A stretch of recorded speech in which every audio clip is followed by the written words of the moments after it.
നമസ്കാരം. Kodakara കുഴൽപ്പണ case enforcement directorate ഒരു നിസ്സാര കുറ്റപത്രത്തോടെ അവസാനിപ്പിച്ചു. 3.25 കോടി രൂപ പണമായി കൊണ്ടുവന്നതിനുള്ള കേസ് എടുക്കാൻ പോലും വകുപ്പില്ലാത്ത വിധമാണ് പുതിയ കുറ്റപത്രം. ഒരു തട്ടുകടക്കാരൻ ചിട്ടി പിടിച്ച 2,01,000 രൂപയുമായി പോയാൽ കുഴൽപ്പണത്തിന്റെ വകുപ്പിൽപ്പെടുത്തുന്ന നാടാണ്. അവിടെയാണ് മണി പോലെ 3.25 കോടി രൂപയുമായി ട്രാവൻകൂർ പാലസ് വാങ്ങാൻ ദേശീയപാതയിലൂടെ ധർമ്മരാജാദികൾ കാറിൽ കടന്നുപോയത്.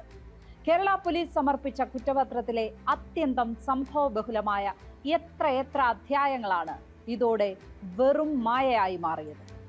ആദ്യം പറഞ്ഞ 25 കോടി രൂപയല്ല, ശരിക്കും 41 കോടി 40 ലക്ഷം രൂപയാണ് BJPയുടെ തെരഞ്ഞെടുപ്പ് പ്രചാരണത്തിനായി കേരളത്തിൽ എത്തിച്ചതെന്നായിരുന്നു ഇഡിക്ക് നൽകിയ റിപ്പോർട്ടിൽ ഉണ്ടായിരുന്നത്. സ്പോട്ട്ലൈറ്റ് ആരംഭിക്കുന്നു. കൊടകരയിൽ ഇഡിയുടെ സമയം മെനക്കെടുത്തിയോ കേരള പോലീസ്? കശ്മീരിൽ മുത്തയ്യ മുരളീധരൻ ഡിസ്റ്റിലറിക്കായി സ്ഥലം വാങ്ങിയതു മുതൽ തിരുവനന്തപുരം കണ്ടല സഹകരണ സംഘത്തിൽ നിന്ന് കാശെടുത്ത് CPI നേതാവ് N ഭാസുരാംഗന്റെ മകൻ നടത്തിയ ബിസിനസ്സുകൾ വരെ അന്വേഷിക്കേണ്ടതാണ് ഇഡിക്ക്. കേരളത്തിൽ തന്നെ 1/2 ഡസനോളം കേസുകൾ സജീവമായി ഇഡിക്ക് മുന്നിലുണ്ട്.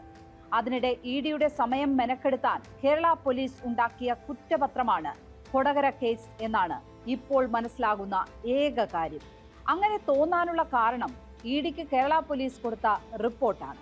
ആ റിപ്പോർട്ടിൽ പ്രധാന കാര്യം BJP ധർമ്മരാജൻ വഴി കേരളത്തിലേക്ക് എത്തിച്ചത് 41 കോടി 40 ലക്ഷം രൂപയാണ് എന്നാണ്.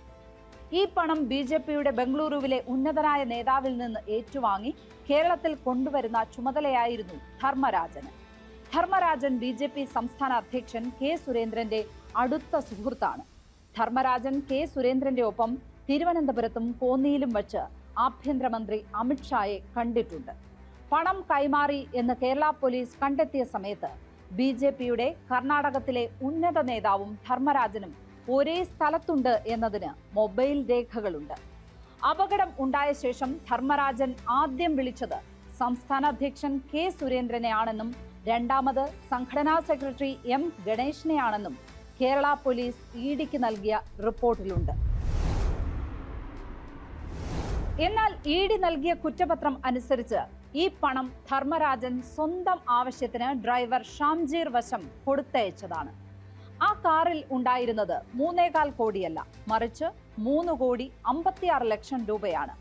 പണം ആലപ്പുഴയിലെ ട്രാവൻകൂർ പാലസ് എന്ന ഹോട്ടൽ വാങ്ങാൻ ധർമ്മരാജൻ കൊടുത്തുവിട്ടതാണ്. അപ്പോൾ ആരുടേതാണ് ട്രാവൻകൂർ പാലസ് എന്ന ഹോട്ടൽ? അത് തുഷാർ വെള്ളാപ്പള്ളിയുടേതാണ്. തുഷാർ വെള്ളാപ്പള്ളി ആരാണ്? കേരളത്തിലെ NDAയിലെ രണ്ടാം കക്ഷിയായ BDJSന്റെ സംസ്ഥാന അധ്യക്ഷനാണ്. BDJS സംസ്ഥാന അധ്യക്ഷൻ രൊക്കം കറൻസിയായി വാങ്ങിയാണോ ഹോട്ടൽ കച്ചവടമൊക്കെ നടത്തുന്നത്? ഇങ്ങനെ കറൻസി വാങ്ങിച്ച് ഹോട്ടൽ വിൽക്കാതിരിക്കാനല്ലേ 2016 നവംബർ 8 രാജ്യത്ത് വലിയ നോട്ടുകൾ അസാധുവാക്കിയത്? 2 ലക്ഷത്തിൽ കൂടുതൽ 1 രൂപയുണ്ടെങ്കിലും അത് ബാങ്ക് വഴി വേണം ഇടപാട് എന്ന് തുഷാർ വെള്ളാപ്പള്ളിക്ക് അറിയാതെയാണോ? ഹോട്ടൽ വിൽക്കാനിരിക്കുകയായിരുന്നോ എന്നും കറൻസിയിൽ ഇടപാട് നടത്തണമെന്നാണോ കരാർ എന്നും തുഷാർ വെള്ളാപ്പള്ളിയോട് ചോദിക്കുകയെങ്കിലും വേണ്ടേ? അങ്ങനെ ചോദിച്ച് തനിക്ക് വേണ്ടി കൊണ്ടുവന്നതാണ് പണമെന്ന് തുഷാർ പറയുന്നത് കുറ്റപത്രത്തിൽ രേഖപ്പെടുത്തേണ്ടതല്ലേ? ധർമ്മരാജൻ പണം കൊണ്ടുവന്നത് തുഷാറിന്റെ അറിവോടെയാണോ എന്നെങ്കിലും കുറ്റപത്രത്തിൽ ഉണ്ടാകേണ്ടേ? കറൻസിയായി കൊണ്ടുവന്നത് അറിവോടെ എന്ന് തുഷാർ പറഞ്ഞാൽ ഈ കേസിൽ തുഷാർ വെള്ളാപ്പള്ളി കൂട്ടുപ്രതിയാകേണ്ടതല്ലേ? ഇനി തുഷാർ ഹോട്ടൽ വിൽക്കാൻ ഉദ്ദേശിച്ചിരുന്നില്ല എന്നാണ് പറയുന്നതെങ്കിൽ ധർമ്മരാജന്റെ യഥാർത്ഥ ലക്ഷ്യം കണ്ടെത്തേണ്ടി വരില്ലേ? കേരള പോലീസ് ഇഡിക്ക് നൽകിയ റിപ്പോർട്ടിൽ 1/2 ഡസൻ BJP നേതാക്കളുടെ പേരുണ്ടായിരുന്നു. അന്ന് സംസ്ഥാന അധ്യക്ഷനായിരുന്ന K സുരേന്ദ്രൻ, സംഘടനാ സെക്രട്ടറി M ഗണേശൻ, സംസ്ഥാന ഓഫീസ് സെക്രട്ടറി ഗിരീഷ് നായർ എന്നിവരുടെയൊക്കെ പേര് പറയുന്നുണ്ട്. തൃശൂർ ഓഫീസ് സെക്രട്ടറി ആയിരുന്ന തിരൂർ സതീഷാണ് മുഖ്യ സാക്ഷി. തൃശൂരെ ഓഫീസിൽ എത്തിച്ചത് യഥാർത്ഥത്തിൽ 11 കോടി രൂപയാണെന്നും ചാക്കിലാണ് പണം കൊണ്ടുവന്നതെന്നുമാണ് സതീഷ് മൊഴി നൽകിയത്. ഈ മൊഴി പോലീസിന് മാത്രമല്ല മജിസ്ട്രേറ്റിനും സതീഷ് നൽകിയിട്ടുണ്ട്. സതീഷിന്റെ മൊഴി രേഖപ്പെടുത്തുക പോലും ചെയ്യാതെയാണ് ഇഡി ഇപ്പോൾ കുറ്റപത്രം നൽകിയിരിക്കുന്നത്. കേരള പോലീസ് നൽകിയ റിപ്പോർട്ടിൽ പറയുന്നതനുസരിച്ച് 41 കോടി 40 ലക്ഷം രൂപ കൊണ്ടുവന്നു. അതിൽ 11 കോടി രൂപ തിരുവനന്തപുരത്ത് ചെലവഴിച്ചു. 12 കോടി രൂപ തൃശൂർ ഓഫീസിൽ പലപ്പോഴായി എത്തിച്ചു.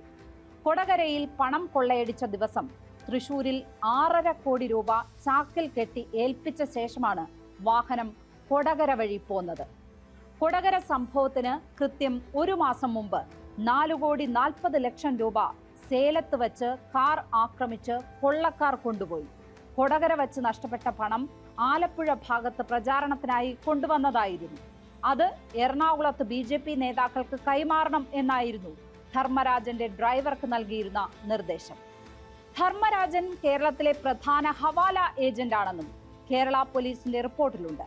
ഇനി ED പറയുന്നതാണ് ശരിയെങ്കിൽ ഒരു സംശയം ബാക്കിയുണ്ട്. 3 കോടി 56 ലക്ഷം രൂപ കാശായിട്ട് കയ്യിൽ വന്നു വീഴുന്ന എന്ത് ബിസിനസ്സാണ് ധർമ്മരാജൻ ചെയ്യുന്നത്? അതെങ്കിലും അന്വേഷിക്കേണ്ടതല്ലേ? പണത്തിന് ഉറവിടം ഉണ്ട് എന്ന മൊഴി അതുപോലെ വിശ്വസിച്ച് ഇതിനു മുമ്പ് ED ഏതെങ്കിലും കുറ്റപത്രം സമർപ്പിച്ചിട്ടുണ്ടോ? 41 കോടി 40 ലക്ഷം രൂപ എങ്ങനെ ധർമ്മരാജൻ കേരളത്തിൽ എത്തിച്ചു എന്ന് പോലീസ് റിപ്പോർട്ടിൽ വിശദീകരിക്കുന്നുണ്ട്. ആരൊക്കെയാണ് പണം കൊണ്ടുവന്നതെന്നും കൊണ്ടുവന്ന വാഹനങ്ങൾ ഏതാണെന്നും ആരൊക്കെയാണ് ഈ പണം ഏറ്റുവാങ്ങിയത് എന്നും കേരള പോലീസിന്റെ റിപ്പോർട്ടിലുണ്ട്. ഇവരെ ആരെയും EDയുടെ കുറ്റപത്രത്തിൽ പരാമർശിക്കുന്നു പോലുമില്ല. രാഷ്ട്രീയ ബന്ധം അന്വേഷിച്ചെന്നോ ഇല്ലെന്നോ ഉള്ള ഒരു വാചകം പോലും കുറ്റപത്രത്തിൽ ഇല്ല. ED പറയുന്നത് അനുസരിച്ച് ധർമ്മരാജൻ ഒരു ഹോട്ടൽ വാങ്ങാൻ തീരുമാനിച്ചു. അതിനുള്ള പണം സ്വന്തം ബിസിനസ്സിൽ നിന്ന് സമാഹരിച്ചു. ക്യാഷ് ആയിട്ടായിരുന്നു ആ പണം കയ്യിൽ വന്നത്. ആ തുക ഡ്രൈവറുടെ കയ്യിൽ ആലപ്പുഴയ്ക്ക് കൊടുത്തുവിട്ടു. അത് കൊള്ള സംഘം റാഞ്ചി. ഇത്രയുമാണ് ED നൽകിയ കുറ്റപത്രത്തിൽ ഉള്ളത്. 41 കോടിയുടെ കേസ് കിട്ടിയാൽ ED 40,000 കോടിയുടെ കള്ളപ്പണ ഇടപാട് കണ്ടെത്തുകയാണ് സാധാരണ സംഭവിക്കാറുള്ളത്. ഈ കേസിലെ 41 കോടി 3.5 കോടിയായി ഒതുങ്ങി. EDക്ക് തൊപ്പിയിലും പൊൻതൂവലിലും വിശ്വാസമുണ്ടെങ്കിൽ അത് രണ്ടും ചാർത്തി കിട്ടാൻ സാധ്യതയുള്ള കേസിലാണ് ഇപ്പോൾ കുറ്റപത്രം കൊടുത്തിരിക്കുന്നത്. സ്പോട്ട്ലൈറ്റ് ഇനി മറ്റൊരു വിഷയവുമായി നാളെ ഇതേ സമയം. നമസ്കാരം.